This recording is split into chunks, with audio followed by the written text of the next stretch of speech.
அப்படித்தானே? 66. அதுக்கடுத்து 67வது வினாவுக்கு நாங்க வரணும். அப்படித்தானே? அப்படியா?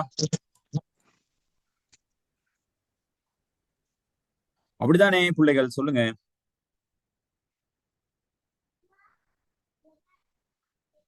விஷாலினி சரிதானே? 67. இந்த வினாக்களுக்கு அர்ஷினி, இந்த வினாக்களுக்கு எல்லாம் நாங்க இன்னும் படிக்கவே இல்லை. நாங்க 66 வினா வரைக்கும் தான் நாங்க நோட்ஸ் படிச்சோம். அப்படித்தானே? அப்ப நாங்க இப்ப நோட்ஸ படிச்சாதான் இந்த வினாக்களுக்கு நாங்க என்ன செய்யலாம்னு கேட்டா விட செய்யலாம் பிள்ளைகள். நீங்க பாருங்க, நாங்க வருவோம். ஞாயிற்று தொகுதி ஃபுல்லா முடிச்சிருக்கோம். என்னது பேரு? நஃபியா. நஃபியா தானே உங்களோட பேர்? சரியாமா? நாஃபியா. ஓகே. பாருங்க, ஞாயிற்று தொகுதியுடன் தொடர்பான நம்பிக்கை. ஞாயிற்று தொகுதியுடன் தொடர்புபட்ட பல்வேறுபட்ட நம்பிக்கைகள் காணப்படுது பிள்ளைகள். மியூட் பண்ணிக்கொள்ளுங்க நாஃபியா. சரி, ஓகே. பாருங்க, உங்களுக்கு தெரியும் பிள்ளைகள், ஞாயிற்று தொகுதியுடன் பல்வேறுபட்ட நம்பிக்கைகள் காணப்படுது. அதுல பாத்தீங்கன்னா ஞாயிற்று தொகுதியில சூரியனையும் சந்திரனையும் தெய்வமாக கருதுறாங்க. யாரோ ஒரு மதம் இல்லாட்டி எதுலயோ கருதுறாங்களா இல்லையா? ஒரு நம்பிக்கை தெய்வமாக கருதுறாங்களா இல்லையா? சூரியனையும் சந்திரனையும். இது அப்ப ஞாயிற்று தொகுதியோட தொடர்பு பட்ட உண்டு. சூரியன் சந்திரன் ஏனைய கோள்களின் நகர்வின் அடிப்படையில் சோதிடக்கலை தோற்றம் பெற்றிருக்கு. அப்ப மதங்கள சோதிடக்கலை அப்படிங்கிற விடயத்தை இந்த ஞாயிற்று தொகுதியை வச்சு கொண்டுதான் என்ன செய்யறாங்கன்னா கணிக்கிறாங்க. கோள்களை வைத்து பரிகார கிரியைகளில் ஈடுபடுதல், பிறந்த நேரத்தில் கோள்களின் அமைவிடத்தை வைத்து ஜாதகத்தை தயாரித்தல், சூரியனையும் சந்திரனை அடிப்படையாக கொண்டு பல்வேறு விழாக்கள் கொண்டாடுதல். நீங்க பாருங்க, தைப்பொங்கல், தமிழ் சிங்கள புத்தாண்டு, ரமலான் பண்டிகையும் இந்த ஞாயிற்று தொகுதியுடன் தொடர்புபட்டதா இல்லையா? சொல்லுங்க நாஃபியா. எப்படி தொடர்பட்டது? பிறை ஒன்று பார்ப்பாங்க பிள்ளைகள். பிறை அப்படிங்கிறது ஞாயிற்று தொகுதியோட சம்பந்தப்பட்டது தானே? அந்த பிறை வருமாக இருந்தால் அந்த நோன்பு காலங்கள் ஆரம்பிக்கிறது, அந்த அந்த பெருநாளுக்கு பிறை பார்க்கிறது, இந்த மாதிரியான சமய நம்பிக்கைகளை கொண்டிருக்கின்றதா இல்லையா? அதே மாதிரி இந்த சித்திரை புத்தாண்டு பாருங்க, சூரியனையும் சந்திரனை அடிப்படையாக கொண்டு பல்வேறு விழாக்கள். தைப்பொங்கல், தை மாதம் சூரியனுக்கு அந்த நெல் விளைச்சல் கொண்டாடக்கூடியதாகவும், தமிழ் சிங்கள புத்தாண்டு, ரமலான் பண்டிகை, இந்த மாதிரியான விழாக்கள் எல்லாமே ஞாயிற்று தொகுதியுடன் தொடர்பட்டு காணப்படக்கூடிய ஒரு விழாவாக காணப்படுகின்றது. அப்படிதானே? அப்ப இந்த மாதிரி விடயங்கள் எல்லாம் காணப்படுது. அதே மாதிரி நாங்க அந்த நோட்ஸ் இல்ல, சரி, ஓகே, பரவாயில்ல, நாங்க அடுத்த கிளாஸ் அந்த நோட்ஸை போட்டு விட. உங்களுக்கு முழு நோட்ஸ் ஒன்று போட்டு விட்டேன் தானே பிள்ளைகள்? வினா விடை தொகுப்பு போட்டு விட்டுருக்க. நீங்க அதுல பார்த்தாலும் ஃபுல் வினாக்கள் என்ன செய்யப்பட்டிருக்கு இருக்குது. அப்ப ஞாயிற்று தொகுதியுடன் தொடர்பான நம்பிக்கைகள் 4 கேட்கிறாங்க. செய்வோமா? இந்த பாருங்க, 67வது வினா நாங்க செய்யறோம். 67வது வினா என்ன? ஞாயிற்று தொகுதியுடன் தொடர்பான நம்பிக்கைகள் 4 தரவாம். செய்ய முடியுமா?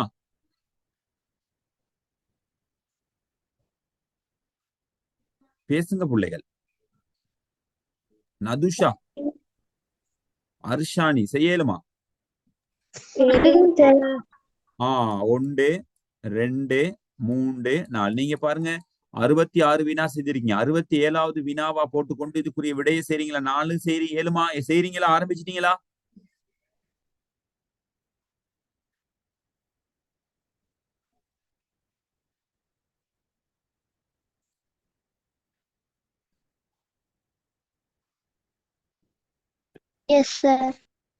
செய்த நாஃபியா சொல்லுங்கம்மா.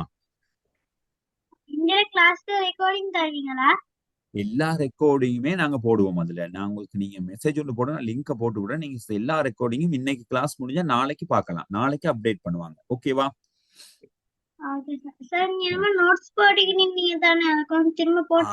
நான் போட்டுடுறேன், பிரச்சனை இல்ல. சொல்லுங்க பவி. இப்ப விளங்கப்படுத்துறது இன்னொரு தடவை விளங்கப்படுத்தணுமா சார்? நாங்க என்ன சார், ஞாயிற்று தொகுதி நாங்க அதிகமாக படிச்சுக்கிட்டு வந்துட்டோம். பாருங்க, நீங்க பார்க்கணுமாக இருந்தால்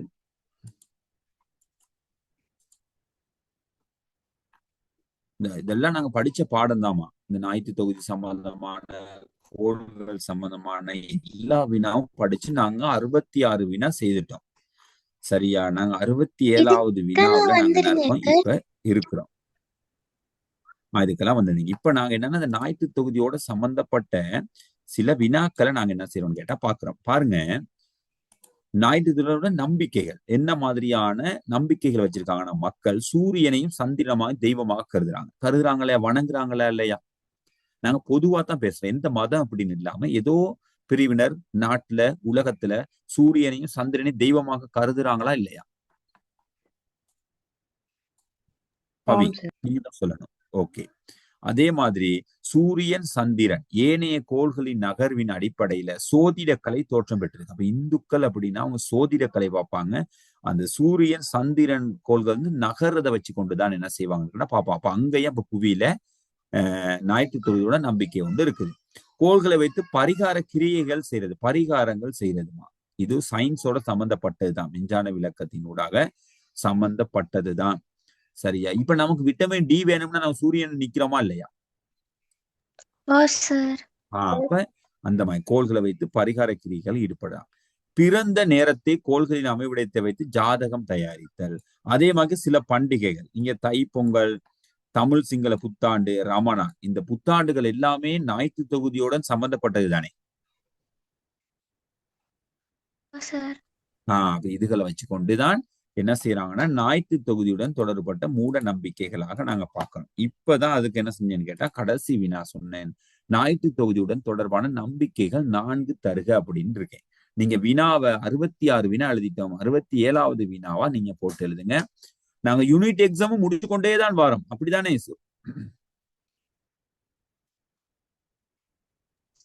பாடத்தோட யூனிட் எக்ஸாமே முடிச்சு கொண்டுதான் வரோம் பிள்ளைகள். நீங்க கணக்கா எல்லாம் எழுதி கொள்ளுங்க. நான் இன்னொரு யூனிட் எக்ஸாமும் ரெடி பண்ணி வச்சிருக்கேன். நான் இந்த பாடம் முடிஞ்சதோட ஒரு 2 யூனிட்.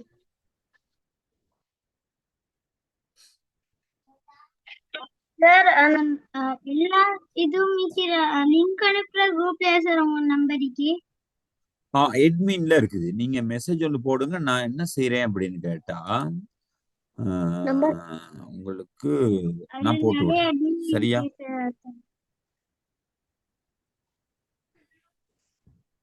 விலங்கலம்மா அதுல 2-3 அட்மின் அந்த மாதிரி இருந்துச்சு அன்றைக்கு பார்க்கும்போது தான்.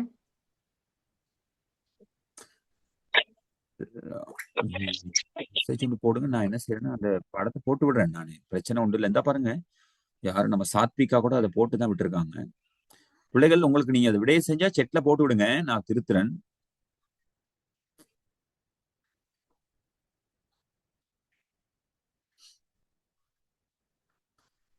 ஞாயிற்று தொகுதியுடன் தொடர்பட்ட நம்பிக்கைகள்.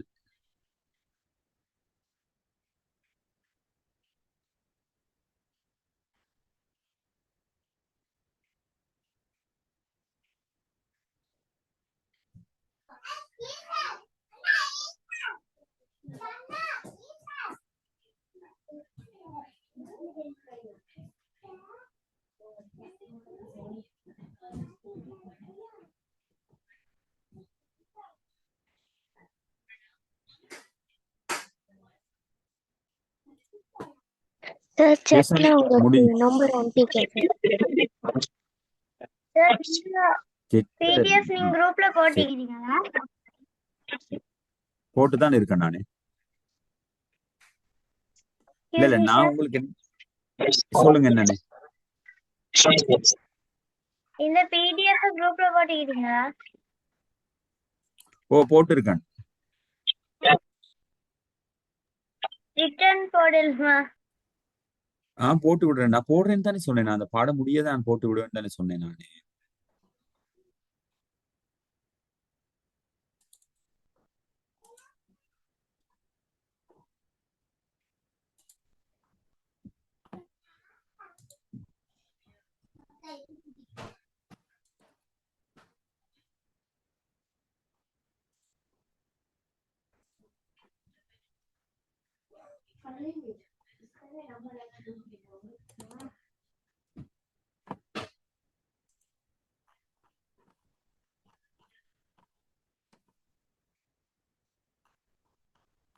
பாருங்க, பார்த்துக்கொள்ளுங்க. சூரியனை பத்தி நாங்க படிச்சுட்டோம். என்ன இதெல்லாம் நாங்க படிச்சுட்டோம் பிள்ளைகள். ஒவ்வொரு கோள்களை பத்தி, வெள்ளி, புவி, வியாழன், சனி, யுரேனஸ், நெப்டியூன், இதெல்லாம் நாங்க படிச்சோம். சிறுகோள்களை படிச்சோம், உபகோள்கள் படிச்சுட்டோம், குறுங்கோள்கள் எல்லாம் ஞாயிற்று தொகுதி தொடர்பான நம்பிக்கையில நாங்க இந்த இடத்துல இருக்கோம். இந்த நோட்ஸ் தான் சரியா. மனிதன் பண்டைய காலம் முதலே பிறப்பு தொடங்கும் இறப்பு வரையான வாழ்க்கை வெவ்வேறு சந்தர்ப்பங்களில் நிகழும் பற்பல நிகழ்வுகளின் சூரியன், சந்திரன் மற்றும் ஏனைய கோள்களின் செல்வாக்கு காரணமாக நிகழ்வதாக நம்பியுள்ளான். சூரியன் இதுகள்னால நிகழ்றதாக. இது பெரிய ஒரு பகுதி, அந்த அளவுக்கு நம்ம கொண்டு போக தேவையில்ல. புவிக்கோளை மையமாக கொண்டு சூரியனும் சந்திரனும் ஏனைய கோள்களும் இயங்குகின்றன என்பது பண்டைய மக்களின் நம்பிக்கையாக இருந்தன. அதுல தான் அதன் மூலம் புவியினுடைய மனிதர்கள் வாழ்க்கையில் சூரியனையும் சந்திரனையும் தெய்வங்களாக கருதினவை. அப்ப சூரியனையும் சந்திரனையும் தெய்வமாக கருதினது உண்டு. ஞாயிற்று தொகுதி ஏனைய வான்பொருட்கள் தொழிற்பாடும் காரணமா மனிதன் வாழ்க்கை மீது ஏற்பட்ட பாதிப்புகள் தொடர்பாக சோதிடத்தில் என்ன செஞ்சான்னு கேட்டா அவன் பார்த்தது. அங்க பார்த்து சுருக்கம் தான் இது, பெரிய ஒன்றும் இல்ல. சுருக்கமா போட்டிருக்கோம், இங்க கொஞ்சம் விரிவா போட்டிருக்கோம், அவ்வளவுதான். பிறந்த நேரத்தை அடிப்படையாக கொண்டு தயாரிக்கப்பட்ட சாதகத்தினை நம்மை விவரங்களை அறிந்து கொள்ளுதான். பண்டைய காலம் தொட்டு சூரியன், சந்திரன் மற்றும் கோள்களை அடிப்படையாக கொண்டு பல்வேறு பாட்டு அம்சங்களை உருவாக்கியுள்ளான். சித்திரை புத்தாண்டு, பிறப்பு, தைப்பொங்கல், ரமலான் போன்ற பண்பாட்டு அம்சங்களும் சூரியன், சந்திரன் ஆகியவற்றை இணைந்து காணப்படுகின்றன. மனிதரின் பொருளாதார நடவடிக்கைகளும் தொடர்புபட்டு பாரம்பரிய அம்சங்களில் வயல் உழுதல், விதைத்தல் இதெல்லாம் ஒரு நம்பிக்கையாக கொள்றான். அடுத்து மருத்துவ, ஆயுர் சிகிச்சை, சமய கிரியைகள், பூப்பு சுபவேளை, திருமண முகூர்த்தம், ராகு காலம், இதெல்லாத்தையும் எதை வச்சு கொண்டு பாக்குறான்னு கேட்டா இந்த கோள்களை வச்சு கொண்டுதான் ஞாயிற்று தொகுதி. முஸ்லிம்கள் வருடத்தின் 12 மாதங்களையும் கணிப்பதற்காக சந்திரனின் வருகையும் ஐவேளை தொழுகை போன்ற வணக்கங்களுக்குரிய நேரத்தை கணிப்பதற்கும் சூரியன் அசைவை அடிப்படையாக கொண்டு கணிக்கின்றார். ஓகே, விளங்குனதா?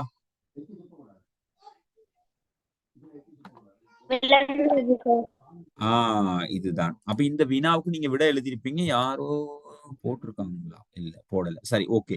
இதுக்கு வினா எழுதுனீங்களா? சரியான விட அர்ஷினி எழுதிட்டீங்க அப்படியா? நாஃபியா எழுதிட்டோம் அப்படியா? எழுதியிருப்பீங்கன்னு நினைக்கிறேன் பிள்ளைகள். அப்ப என்னன்னா பிரச்சனை ஒன்றுமே இல்லை. நான் அதை பெருசா பாக்குறதுக்கு இல்ல பிள்ளைகள், நீங்க எழுதியிருந்தால் போதும். சரிதானே? பாருங்க, இது வந்து நாம யாருன்னு தெரியல, நாஃபியான்னு நினைக்கிறேன். நாஃபியாவா? யாரு போட்டது? சாத்விகா போட்டிருக்காங்க. சாத்விகாவா? ஆமா, சாத்விகா தான் போட்டிருக்கு. பாருங்க பிள்ளைகள், கொஞ்சம் பெருசாக்குவோம்.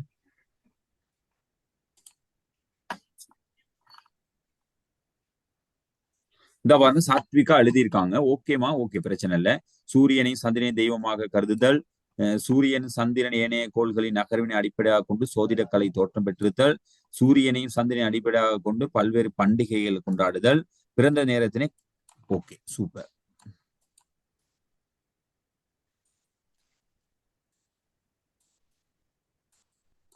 ஓகே பிள்ளைகள், அப்ப இந்த மாதிரி எல்லாம் எழுதி போடணும் அவசியம் உள்ள பிள்ளைகள். நான் சும்மா காட்டினதை.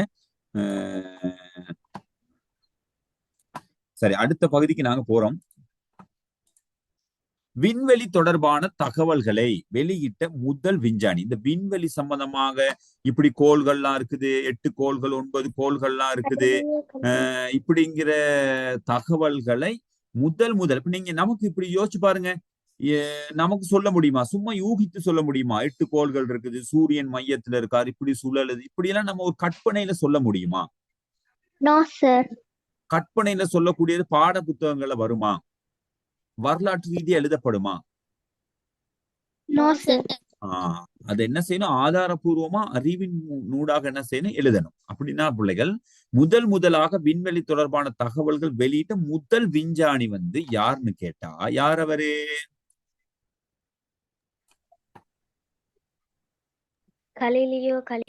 கலிலி அப்படிங்கிறவர் தான் என்ன செஞ்சிருக்காருன்னு கேட்டா முதல் சொல்லியிருக்காரு விண்வெளி தகவல்கள் அவர் என்ன செஞ்சிருக்காரு கொண்டு வந்திருக்காரு. இந்த இருக்காரு இவர் தான். இவரை பத்தி நான் என்ன செஞ்சேன்னு கேட்டா பிள்ளைகள் உங்களுக்கு நான் ஏற்கனவே உங்களுக்கு கொண்டு சொன்னேன். என்னன்னு கேட்டா என்ன சொன்னேன் நானு இவரை பத்தியான சில விடயங்கள் எனக்கு கொண்டு வந்து சொல்லணும் அப்படின்னு சொன்னேனா இல்லையா? யாருக்கெல்லாம் சொன்னேன் நானு? யாருக்கும் சொல்லலையா? சாகித்யா சொல்லுங்க பாப்போம். யாராவது நான் சொல்லல அப்படிங்கிறவங்க, சொன்னேன் சார் அப்படிங்கிறவங்க. பவன்னா இருக்காரா? விஷாலினி பவன்னா சொல்லலையா வேற இவங்களை பத்தியான சில தகவல்களை நீங்க எனக்கு சொல்லணும் அப்படின்னு, விண்வெளி சம்பந்தமா என்னென்ன செய்திருக்காரு அப்படின்னு. சாத்விகா சொல்லுங்க. ஓகே ஆமாங்க சார் சொன்னீங்க சார், நான் தேடல அப்படின்னாலும் பிரச்சனை இல்லை. ஆனா சொல்லி இருக்கனா இல்லையா?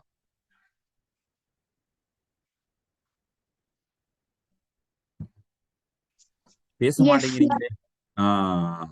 சொல்லி யாருக்காவது தகவல் தெரியுமா? 1 2 சரி தெரியுமா?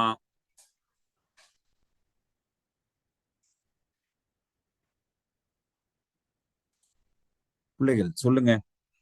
கலிலியோ சரி பரவாயில்ல. நீங்க பாருங்க தொலைநோக்கியை வச்சுதான் சொல்லுங்க பவன். அதானே கேட்டுக்கொண்டு இருக்கேன். சார் இவர் ஒரு புகழ்பெற்ற இத்தாலியன் வானியலாளர்னு சொல்றது வானம் சம்பந்தமான விடயங்களை பவன் ஸ்டெப் ஸ்டெப்பா சொல்லணும். அவர் சொல்றாரு இத்தாலி நாட்டை சேர்ந்த புகழ்பெற்ற ஒரு வானிலை ஆய்வாளர். விளங்குச்சா பிள்ளைகள்? கேசானி எந்த நாட்டை சேர்ந்தவரு? எந்த நாட்டை சேர்ந்தவர் இவரு? இத்தாலியா சார். அடுத்த பாயிண்ட சொல்லுங்க. இவர் சார் 1564 ஆண்டு பிறந்து 1642 மறைந்தார் சார். எத்தனாம் ஆண்டு மறைந்தாரு? 1642 சார். 42ல தான் அவர் என்ன செஞ்சிருக்காரு? மறைந்தார். ஓகே இதுவும் நமக்கு பெருசா தேவையில்லை.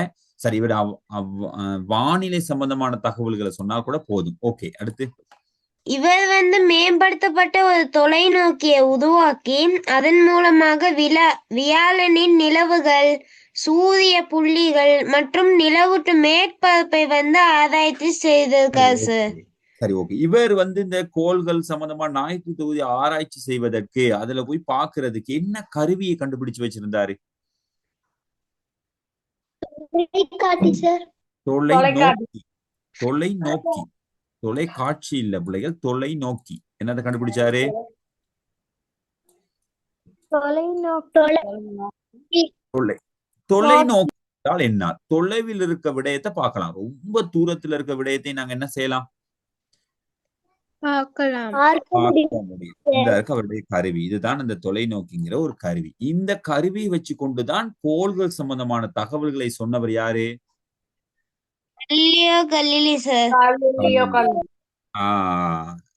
சரி அடுத்து இவர் பூமி சூரியனை சுற்றி வருகிறது என்ற ஒரு கருத்தை ஆதரித்தார். அன்றைய கத்தோலிக்க திருச்சபையின் கொள்கைகளுக்கு முன்னதாக இருந்ததுனால் அவர் வீட்டு சிறையில அடைக்கப்பட்டிருக்காரு சார். என்ன சொன்னாருன்னா சூரியன் இருக்காரு, இந்த புவி இப்படியே சூரியனை சுற்றி வருதுன்னு தகவலை முதல்ல சொன்னாரு. சொல்லும் போது இவர் என்ன செஞ்சாங்க? இவர் ஒரு பைத்தியக்காரன் அப்படின்னு நினைச்சு என்ன செஞ்சுட்டாங்கன்னு கேட்டா இவரை கொண்டு போய் சிறையில அடைச்சிட்டாங்க. ஆரம்பத்துல அதாவது இந்த ஞாயிற்று தொகுதி சம்பந்தமான முதல் தகவலை சொல்லும் போது இவர் என்ன செஞ்சிட்டாங்க?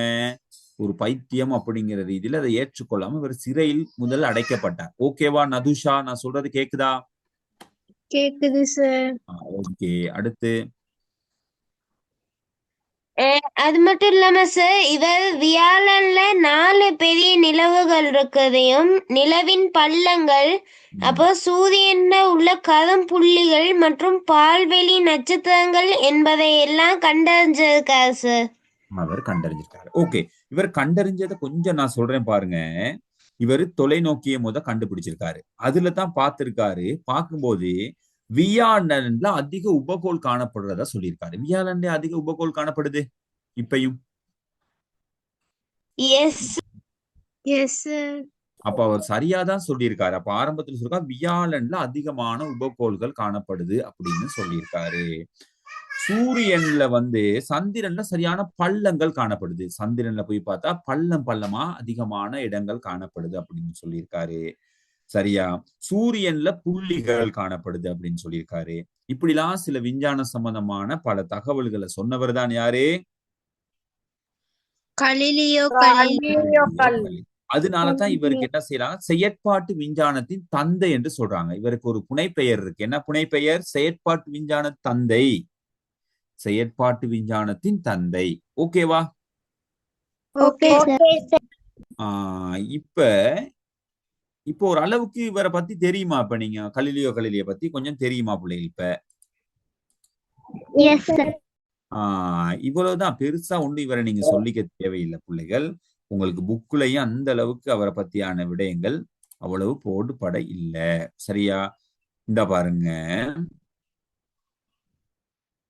இதுல பாருங்க, ஞாயிற்று தொகுதி தொடர்பான நவீன கண்டுபிடிப்பு. புவியை எண்ணக்கரு மறுதலிக்கப்பட்டு சூரிய மைய எண்ணக்கரு தோன்றியது. நவீன விஞ்ஞான அறிவு. மதுஜன் இப்பதான் வந்திருக்காரு. அப்படியா?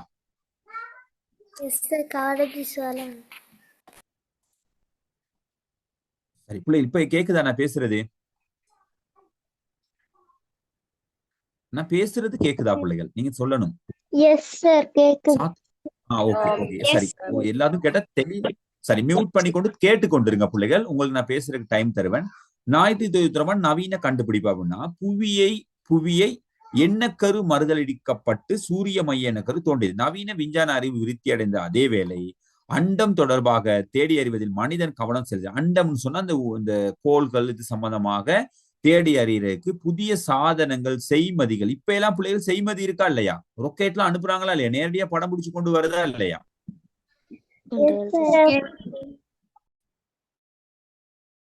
நேரடியா விண்வெளியெல்லாம் போயிட்டு நேரடியா கிட்டத்துல சந்திராயன் அப்படின்னு இந்தியா கூட அனுப்புனுச்சு. அங்க போயிட்டு படம் பிடிச்சிட்டு வந்துச்சா இல்லையா?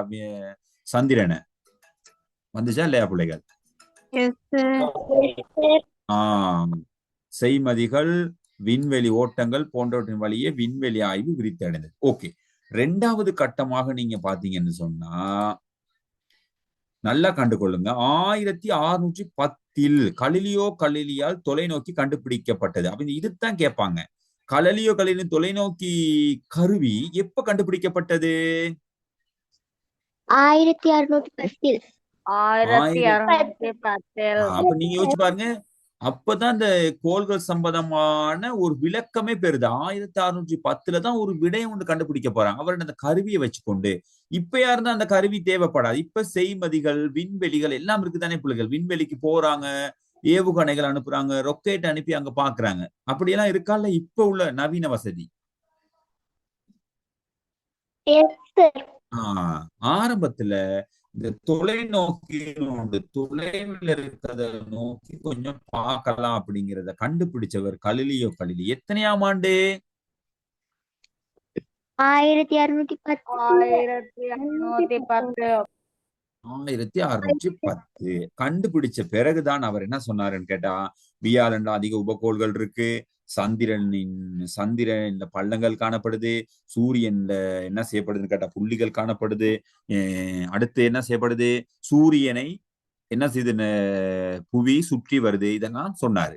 இப்படிலாம் சொன்னது ஆரம்பத்துல அவர் ஒரு சிறையில் அடைக்கப்பட்டாலும் பின் பகுதிகள்ல ஏனைய விஞ்ஞானிகளும் இதே கருத்தை சொன்னனால பின்னுக்கு வந்த விஞ்ஞானிகள் யாருன்னு கேட்டா நிக்கலஸ் கொப்பர்னிக்கஸ், ஜொஹானஸ் கெப்லர், ஐசக் நியூட்டன், இந்த மாதிரி ஆட்கள் எல்லாம் இதே தகவலை திரும்ப திரும்ப சொன்ன பிறகு கலிலியோ கருத்துக்கள் எல்லாம் ஏற்றுக்கொள்ளப்பட்டது. அதுக்கு பிறகுதான் அவர் என்ன செஞ்சாங்க? செயற்பாட்டு விஞ்ஞானத்தின் தந்தை என்று சொன்னாங்க. ஓகேவா? Okay sir. ஓகே. இப்ப இதுல ஒரு வினா இருக்கு. அடுத்து எத்தனையாம் ஆண்டு யாரால் தொலைநோக்கி கருவி கண்டுபிடிக்கப்பட்டது? வினா எழுதி விடை எழுதி கொள்ளுங்க பாப்போம். எத்தனையாம் ஆண்டு எத்தனையாம் ஆண்டு யாரால் தொலைநோக்கி கருவி கண்டுபிடிக்கப்பட்டது? கிளியரா பிள்ளைகள்? இப்ப எத்தனையாம் ஆண்டு? நதூஷா சொல்லுங்கம்மா. மறந்துட்டோம் சார். அப்படியா? சார் மதுரைன்னு சொல்லணும் சார். 1610. 1610. யாரு என்ன 1610 யார் கண்டுபிடித்தது? கல்லியோ நீங்க அதை எழுதி கொள்ளுவீங்களா இருக்கும். நாங்க அடுத்ததுக்கு போவோமா? சார் சொல்லுங்க. எனக்கு கொஞ்சம் திரும்பவும் விளங்கப்படுத்துறா கொஞ்சம் சக்காய் இந்த வினா செய்யறோம். 68வது வினா செய்யறோமா? 68வது வினா, எத்தனையாம் ஆண்டு தொலைநோக்கி கருவி கண்டுபிடிக்கப்பட்டது? 1610ஆம் ஆண்டு கண்டுபிடிக்கப்பட்டது. யாரால் கண்டுபிடிக்கப்பட்டது?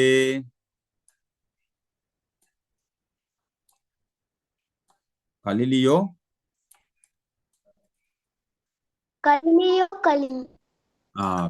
கலிலிங்கிற என்பவரால் கண்டுபிடிக்கப்பட்டது. ஓகேவா? Okay sir. Okay okay okay okay okay. சரி. அப்ப எத்தனையாம் ஆண்டு யாரால் தொலைநோக்கி கருவி கண்டுபிடிக்கப்பட்டது? 68வது வினா. சரி. அடுத்து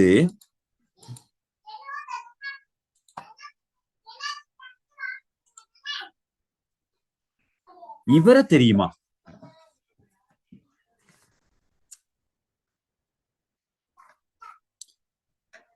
இவரை தெரியாதா பிள்ளைகள்? தெரியாது சார்.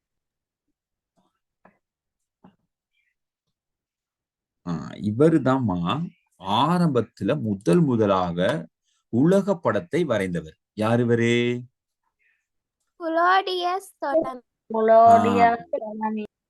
இவரு உலக படத்தை எப்படி வரைஞ்சாரு? தட்டையாக வரைஞ்சாரு. தட்டையாக வரைஞ்சிட்டு இலங்கை படத்தை இப்படி வரைஞ்சிட்டு இலங்கைக்கு என்ன பேர் வச்சாரு?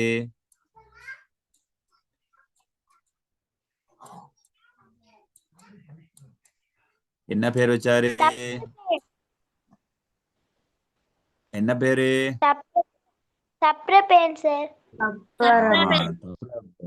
வச்சாரு.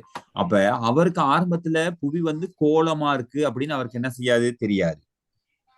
ஓகேவா? Okay sir. இவர் என்ன செஞ்சாருன்னு கேட்டா, குளோடியஸ் தொலமி தட்டையாக வரைஞ்சாரு. அப்ப முதலாக புவியை வரைந்தவர் யாரு? குளோடியஸ் தொலமி வரைஞ்சு இலங்கையை வரைஞ்சு இலங்கைக்குன்னு ஒரு பேர் வச்சாரு தானே. என்ன பேரு?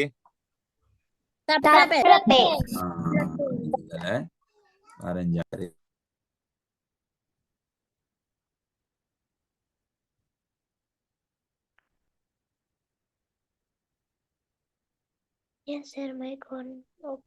சரி. ஓகே. அப்ப இதுகள் தான் இவர் குளோடியஸ் தொலைமி. இத பத்தியான பெரிய அளவுக்கு நம்ம தகவல் தேடிக்க தேவையில்லை. சோ நாங்க இதுல கொஞ்சம் பார்ப்போம். அடுத்து குளோடியஸ் தொலமி, நிக்கலஸ் கோப்பர்னிக்கஸ் அப்படிங்கிறதெல்லாம் நமக்கு தெரியும். அடுத்து ஐக்கிய அமெரிக்கான் விண்வெளி நாசா எனப்படும் 2006ஆம் ஆண்டு கியூரியாசிட்டி. சரி. ஓகே. அடுத்து நாங்க இன்னொன்று பார்ப்போம். விண்வெளி தொடர்பான கருத்துக்களை வெளியிட்ட ஏனைய விண்வெளி ஆய்வாளர்கள் சொன்னா நிக்கலஸ் கோப்பர்னிக்கஸ். இவரும் விண்வெளி சம்பந்தமான ஆய்வுகளை சொல்லியிருக்காரு. இவரை பத்திய தகவல்கள் யாருக்காவது தெரியுமா? பவனுக்கு தெரியுமா? உங்களோட புக்லயும் இருக்கு, போட்டோ எல்லாம் போட்டிருக்காங்க. நிக்கலஸ் கோப்பர்னிக்கஸ் இவரும் விஞ்ஞான சம்பந்தமான ஆய்வுகளை சொன்னவர் தான்.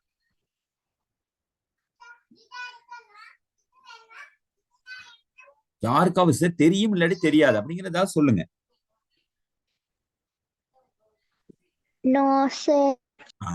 இவர் கொஞ்சம் ஒரு 2-3 தகவல் தெரிஞ்சு வச்சுக்கொள்ளுங்கம்மா.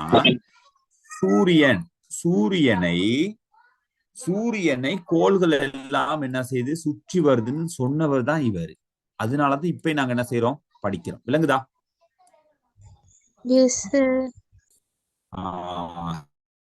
சூரியனை கோள்கள் எல்லாமே சுற்றி வருது அப்படின்னு சொன்னா. வானியல் விஞ்ஞானத்தின் தந்தை தான் இவர். யாரு? இவருக்கு வானியல் விஞ்ஞானத்தினுடைய தந்தையாக சொல்லப்படுது. புவி கோள வடிவம்னு சொன்னவர் இவர் தான். யாரு?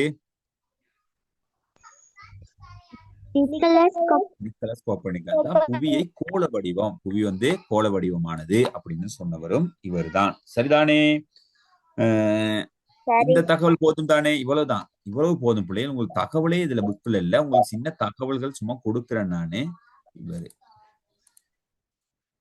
இவர் கெப்லர். இவரை பத்தி தகவல் யாருக்காவது தெரியுமா? தெரியாது. இவர் என்ன சொன்னார் அப்படின்னு கேட்டா, வானியல் சம்பந்தமா, சூரியன் இருக்காரு நடுவ, சூரியனை சுத்தி ஒரு நீள்வட்ட பாதை ஒண்ணு காணப்படுது, நீள்வட்ட பாதை காணப்படுது. இந்த பாதையில தான் கோள்கள் எல்லாம் என்ன செய்யுது, போய்கொண்டு இருக்கின்றது. அப்ப நீள்வட்ட பாதை எல்லாத்துக்கும் ஒவ்வொரு கோளுக்கும் ஒரு பாதை இருக்கு, அத நீள்வட்ட பாதைன்னு சொல்றது அப்படின்னு சொன்னவர் தான் யாரு?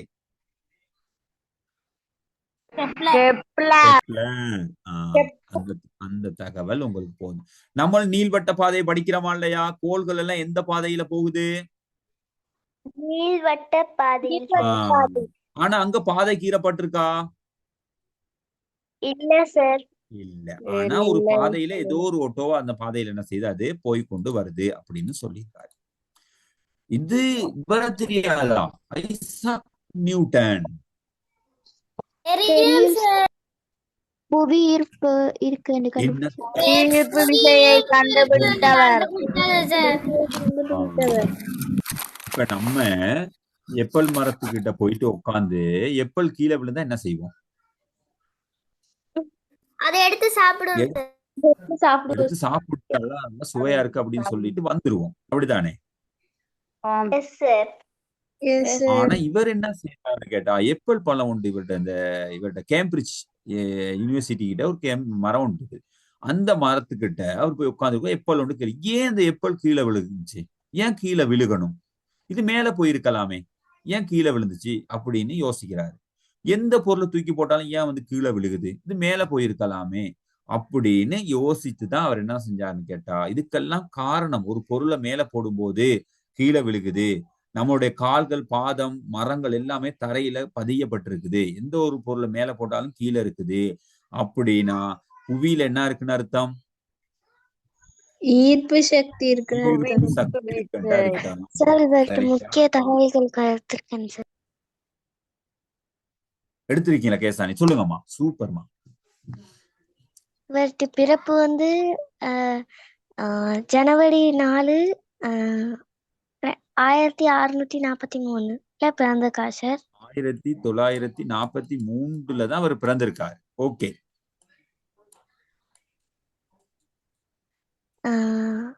இங்கிலாந்தில் உள்ள ஊல்ஸ்டோப்ல இவர் பிறந்திருக்கிறாரு. இங்கிலாந்துல தான் அவர் பிறந்திருக்காரு. ஓகே. ஆரம்ப வாழ்க்கைய தந்தை பிறப்பிற்கு முன்பே இறந்தால் பாட்டியிடம் தான் வாழ்ந்தாரு. சரியா? பாட்டியிடம் தான் வாழ்ந்தாரு. ஓகே. கல்வியில் ரொம்ப ஆர்வம் கொண்டவர், நல்லா படிக்கக்கூடியவர், ஆர்வம். ஓகே. கேம்பிரிட்ஜ் பல்கலைக்கழகத்தில் டிரினிட்டி கல்லூரியில், கேம்பிரிட்ஜ் பல்கலைக்கழகம்னாமா பிரித்தானியாவில மிகப்பெரிய ஒரு பல்கலைக்கழகம், அதுலதான் என்ன செஞ்சிருக்காரு, கேம்பிரிட்ஜ் பல்கலைக்கழகத்துல தான் அவர் கல்வி கற்றார். ஏன்னா சரி, ஓகே. அதே கல்லூரியில் கணித பேராசிரியராக பணியாற்றினார். படிச்சு அங்கேயே பேராசிரியராகவும் வந்துட்டாரு. ஓகே. இவர் ஈர்ப்பு விசையில ஆப்பிள் மரத்திலிருந்து கீழே விழுந்ததை கண்டுபிடித்து ஈர்ப்பு விசையை உணர்ந்தார். எந்த ஒரு பொருளும் மேல இருந்து மேல போகாது, எந்த ஒரு பொருளும் எங்க என்ன செய்யும், அதே நீங்க சந்திரனுக்கு போனீங்கன்னா எந்த பொருளை போட்டாலும் மிதக்கும். இப்ப தண்ணிய ஊற்றினீங்கன்னா தண்ணீர் கீழே இருக்குமா?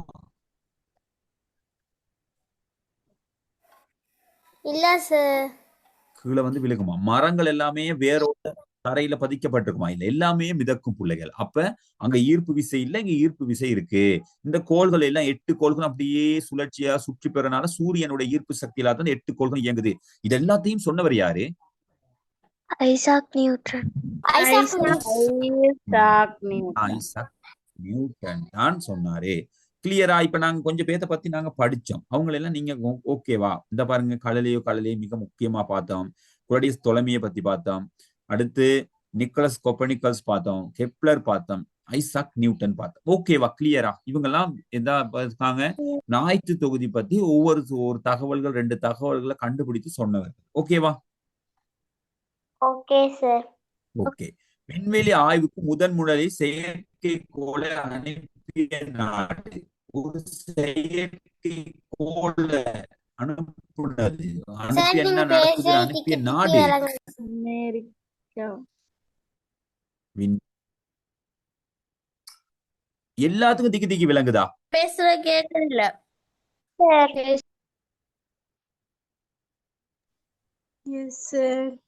நான் தான் பேசவே இல்லையே.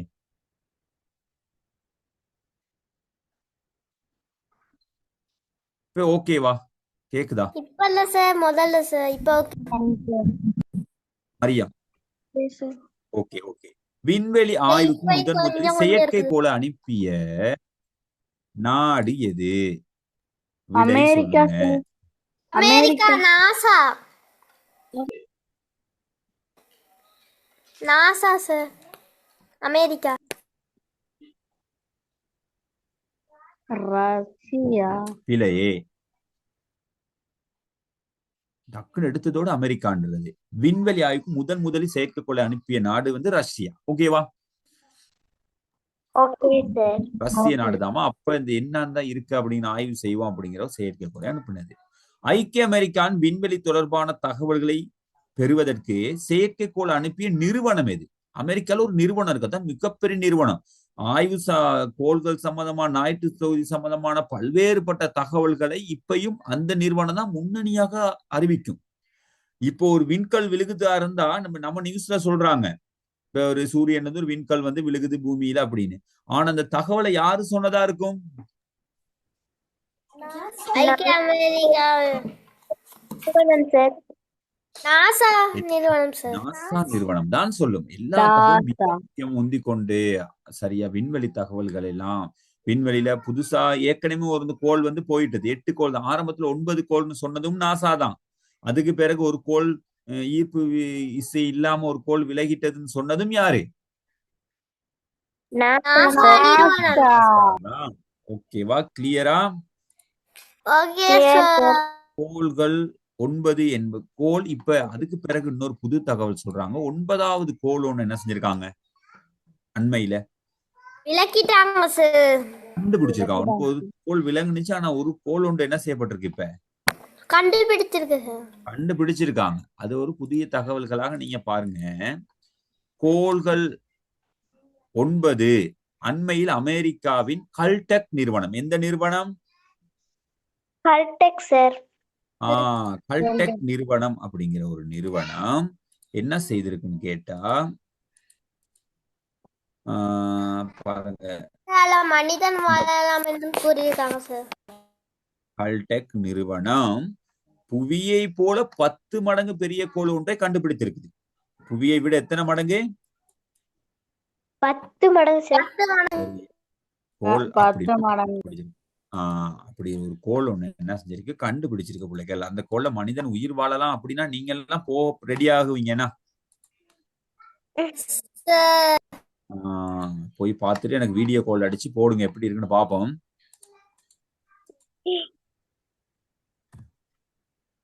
சரியா பிள்ளைகள்? சார் அதோட கோட படம் இருக்கா சார்? இல்ல, நீங்க அடுத்த முறை எனக்கு வேணும்னா நீங்க எடுத்து கொண்டு வந்து என்ன செய்யுங்க, காட்டுங்க. சரி, ஓகே. இங்க பாருங்க, 2006 சர்வதேச வானிய நிறுவனம் புளூட்டோ கோளினே ஒரு குறுங்கோள் என அழைக்கப்படுது. அப்ப இந்த புளூட்டோ கோள் தானே பிள்ளைகள் 9வது கோள் ஆரம்பத்துல இருந்தது. அந்த கோள் என்ன செஞ்சிருச்சுன்னு கேட்டா 2006ஆம் ஆண்டு நீக்குனாங்க. எப்ப நீக்குனாங்க? நீ 2006ஆம் ஆண்டுக்கு முன்னுக்கு புத்தகத்தை எடுத்து பாத்தீங்கன்னா எத்தனை கோள் இருக்குன்னு சொல்லுவாங்க? 9. ஒன்பதாவது கோள் புளூட்டோன்னு சொல்லுவாங்க. ஆனா 2006ஆம் ஆண்டுக்கு முன்னுக்குள்ள புத்தகங்கள் அப்படி. 2006ஆம் ஆண்டுக்கு பிறகு வந்த புத்தகங்கள்ல எத்தனை கோள்னு சொன்னாங்க? 8 கோள். 8 கோள். இந்த புளூட்டோ கோளை என்ன கோளுக்குள்ள கொண்டு வந்துட்டாங்க? குறுங்கோளுக்குள்ள கொண்டு வந்துட்டாங்க. என்ன கோளுக்குள்ள கொண்டு வந்துட்டாங்க? அதுக்கு பிறகுதான் இந்த 10 மடங்கு பெரியான ஒரு கோள் இதை கண்டுபிடிச்சிருக்காங்க. கல்டெக் அப்படிங்கிற ஒரு வானியல் நிறுவகம் சரித்தானே கொண்டு வந்திருக்காங்க. கியூரியோசிட்டி விண்வெளி ஓடத்தின் மூலம் செவ்வாய்க்கோளின் மண் மாதிரிகள் சோதிக்கப்பட்டமை. அப்ப பாருங்க, மண் சோதிக்கப்பட்டிருக்கு. எந்த விண்வெளி? கியூரியோசிட்டி. என்ன விண்வெளி? இந்த நோட்ஸ் போட்டிருக்கேன் உங்களுக்கு குரூப்ல போட்டிருக்கேன் தானே? போட்டிருக்கீங்க கையெழுத்து. விண்வெளி ஓடத்தின் மூலம் செவ்வாய்க்கோளின் மண் மாதிரிகள் சோதிக்கப்பட்டமை. சில தகவல்கள் இப்ப ஆய்வு செய்து கொண்டிருக்க. இந்த புத்தகம் வந்ததுக்கு பிறகு பல்வேறுபட்ட விடயங்கள் வந்துருச்சு பிள்ளைகள். அடுத்து சந்திரன் கோளில் வளிமண்டலத்தை கொண்ட டைட்டன் என்னும் உபகோள் இனம் காணப்பட்டமை கண்டறியப்பட்டிருக்கு. விண்வெளி ஆய்வு மூலம் வேற்றுலக உயிரினங்களை தேடி கண்டுபிடிப்பது விஞ்ஞானிகள் எதிர்பார்க்கிறாங்க. வேற்றுலகத்துல யாராவது வாழ்றாங்களா, வேற்று கிரகவாசிகள் இருக்காங்களா, அப்படிலாம் இன்னும் என்ன செய்யறாங்க, கண்டுபிடிச்சு கொண்டுதான் இருக்காங்க. ஓகேவா?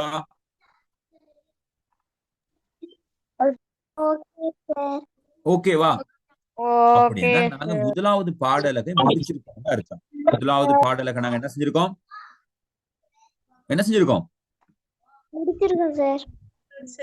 முடிச்சிருக்கோம். அடுத்த கிளாஸ்ல நாங்க அந்த நாஃபியா அவங்களுக்காக ஒரு ரிவிஷன் ஒண்ணு செஞ்சுட்டு நாங்க அடுத்த கிளாஸ் பாடத்தை முடிக்கிறோம் பிள்ளைகள். இந்த பாருங்க, வினாக்கள் இருக்கு. இத எத்தனையாம் ஆண்டு யாரால் தொலைநோய் கண்டுபிடிக்க விண்வெளி தொடர்பான தகவலை கண்டறிந்த சிறந்து விளங்கிய நால்வரின் பெயர் எழுத இயலுமா? 7 மனுஷனி எழுதிருவோமா? 69 வினா செய்வோமா? ஓகே.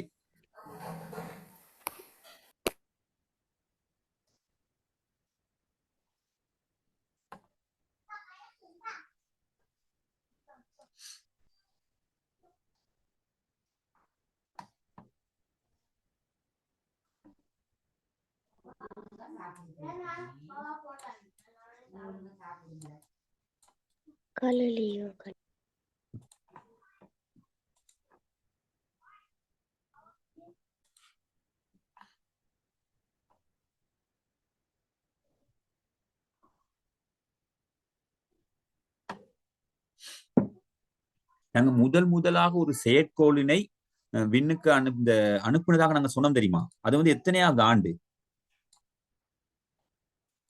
1957. முதலில் செயற்கைக்கோளினை விண்ணுக்கு அனுப்பியது. சரிதானே? 1957. சரிதானே பிள்ளைகள்? ரெண்டாவது வினா என்ன போட்டிருக்குன்னு கேட்டா, எத்தனையாவது ஆண்டு எந்த நாடு செயற்கைக்கோள் ஒன்றினை விண்ணுக்கு அனுப்பியது? 70வது வினா. இப்பதான் பார்த்தோம். 1957 ரஷ்யா தான். Okay, Russia. ஐக்கிய அமெரிக்காவின் விண்வெளி நிறுவனம்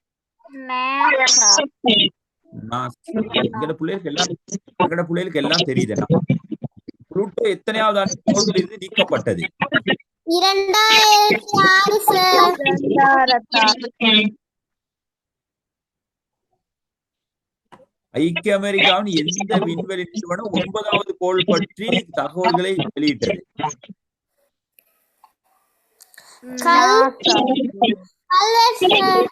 கல்டெக். அப்ப 73வது வினா வரைக்கும் நாங்க செய்யலாம்.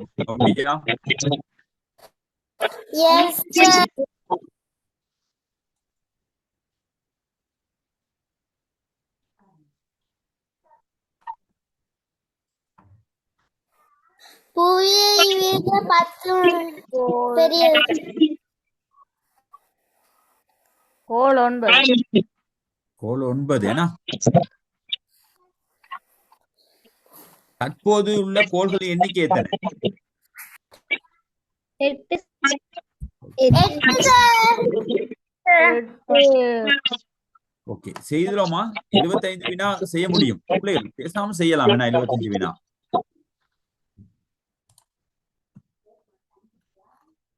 அடுத்து நாங்க என்னத்துக்கு வரணும்?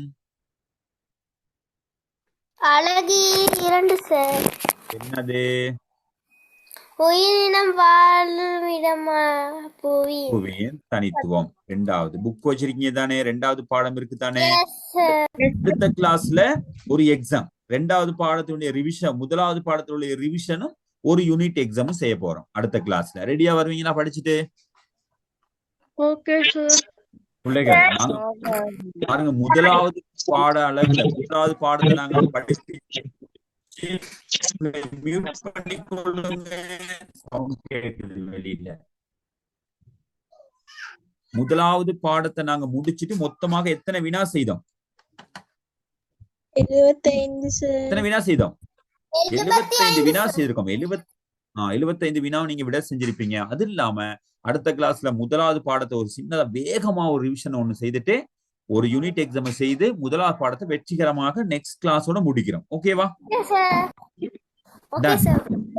ஓகே சரி. ஓகே, அப்ப நாங்க என்ன செய்வோம்னு கேட்டா பிள்ளைகள், இன்றைக்கு இந்த கிளாஸ் சரி, இன்னைக்கு இந்த கிளாஸை நாங்க முடிக்கிறோம்.